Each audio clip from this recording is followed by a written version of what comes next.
5 prinsip rukun negara. Pertama, kepercayaan kepada Tuhan.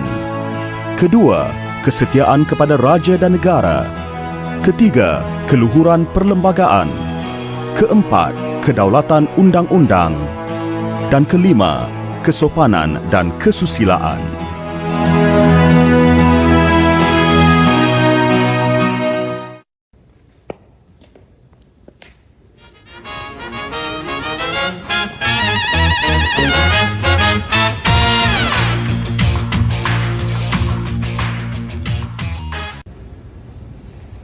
Selamat sejahtera semua. Selamat datang ke program istimewa kami di mana kami akan menerangkan bagaimana rukun negara terus membimbing kita dalam menangangi isu-isu semasa dan memastikan kesejahteraan masyarakat Malaysia. Hari ini, kami akan berbual dengan 8 orang pelajar yang akan berkongsi pandangan mereka tentang 5 prinsip rukun negara. Kepercayaan kepada Tuhan, kesetiaan kepada raja dan negara, keluhuran perlembagaan, kedaulatan undang-undang, kesopanan dan kesusilaan. Dan bagaimana 5 prinsip rukun negara ini masih relevan dalam dunia hari ini. Jom kita mulakan dan dengar daripada tetamu muda kami. Mari kita mulakan dengan prinsip pertama, kepercayaan kepada Tuhan. Jeffrey, sebagai seorang pelajar, bagaimana prinsip ini membantu kamu menghadapi cabaran moden?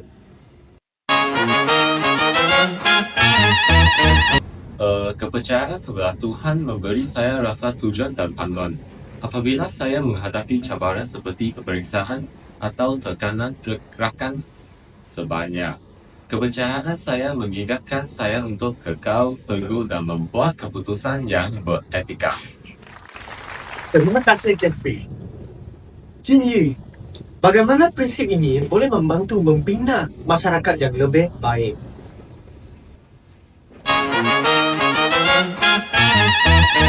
Saya rasa apabila orang percaya kepada Tuhan, mereka lebih cenderung untuk berkelakuan baik dan bertanggungjawab.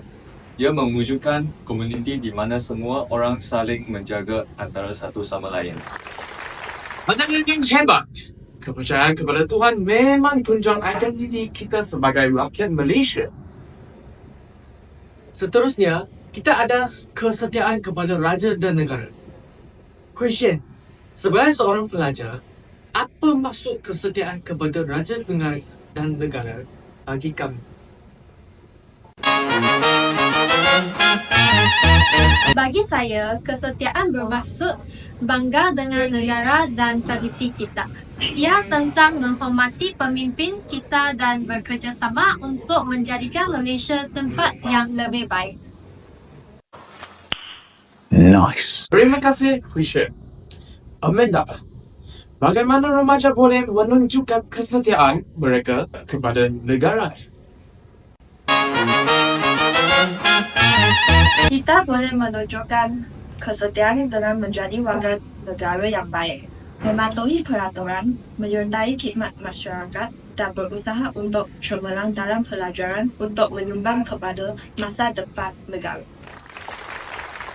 Ungkapan yang indah. Kesetiaan adalah tentang perpaduan dan usaha bersama. Sekarang, mari kita bincangkan tentang keluhuran perlembagaan. Shiman, sebagai seorang pelajar, mengapa perlembagaan penting untuk kamu? Perlembagaan memastikan semua orang dilayan dengan adil, tanpa mengira latar belakang. Ia melindungi hak kita dan memberi kita rasa selamat dan keselamatan. Terima kasih, Shiman. Akiho, bagaimana pelajar boleh belajar lebih banyak tentang perlembagaan? Saya rasa sekolah harus memasukkan lebih banyak pelajaran tentang perlembagaan dalam subjek seperti sejarah dan civic. Penting untuk kita memahami bagaimana ia membentuk kehidupan dan negara kita. Perlembagaan adalah tulang belakang demokrasi negara kita. Berpindah kepada kedaulatan undang-undang. Xing Yue, Sebagai seorang pelajar, bagaimana undang-undang mempengaruhi kehidupan harian kamu? Dalam memastikan semua orang dilayan sama rata. Ia membuatkan saya berasa selamat kerana ada peraturan yang melindungi saya dan orang lain. Sekarang kita akan berhubung dengan Bun Siang melalui panggilan dalam talian kerana dia tidak dapat hadir secara bersemuka hari ini. Mari kita hubungi Bun Siang. Halo Bun Siang, terima kasih kerana sudi menyertai kami hari ini. Halo, terima kasih kerana menjemput saya ke program ini. Hari ini, saya nak tanya, apa pendapat kamu tentang kepentingan mematuhi undang-undang sebagai seorang pelajar?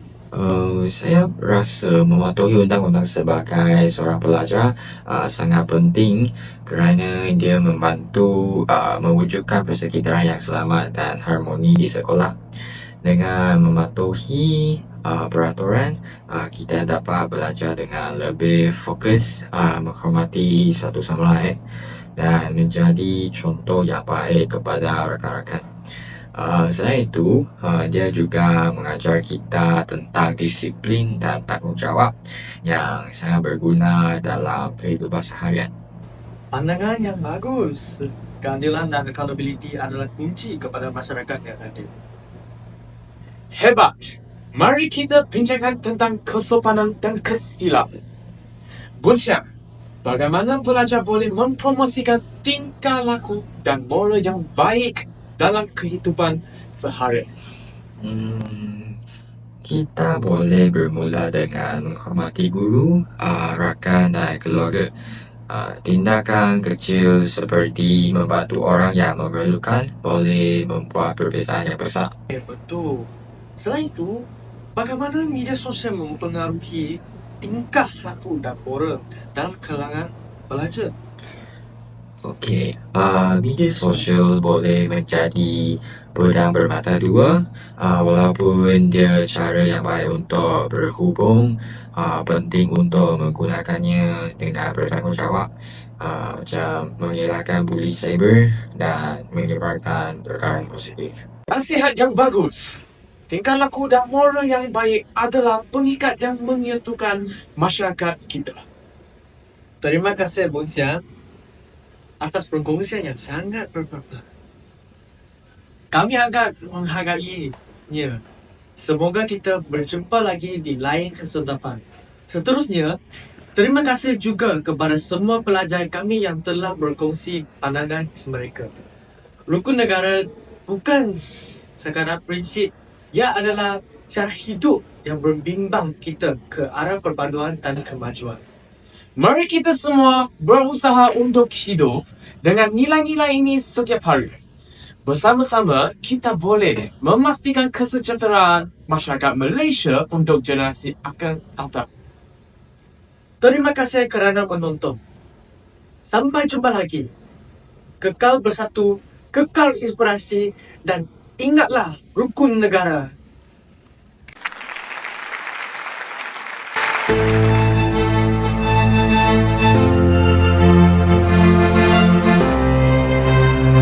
Maka kami, rakyat Malaysia, berikrar akan menumpukan seluruh tenaga dan usaha kami untuk mencapai cita-cita tersebut berdasarkan atas prinsip-prinsip yang berikut: kepercayaan kepada Tuhan, kesetiaan kepada raja dan negara, keluhuran perlembagaan, kedaulatan undang-undang, kesopanan dan kesusilaan.